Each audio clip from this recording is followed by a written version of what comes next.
Hi friends, welcome to Power Media. நான் உங்கள் ஆனந்தி பிரகாஷ்.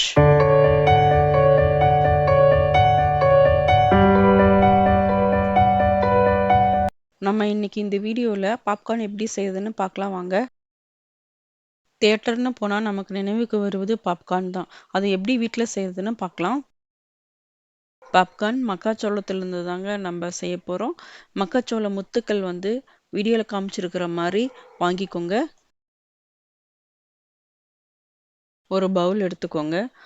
அதில் தேவையான அளவு மக்காச்சோளத்தை போட்டுக்கோங்க. நான் கிட்டத்தட்ட 50 கிராம்ஸ் தான் எடுத்திருக்கேன்.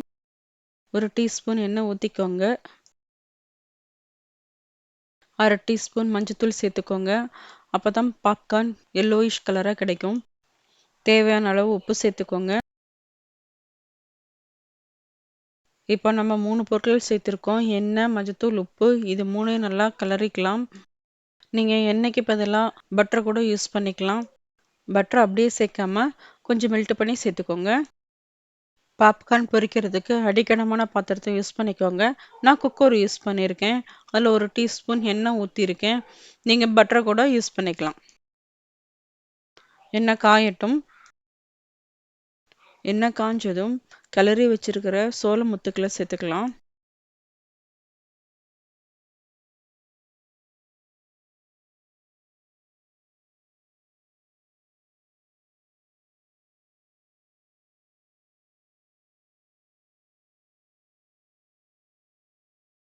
இப்போ நம்ம ஒரு மூடி போட்டு மூடிக்கலாம்.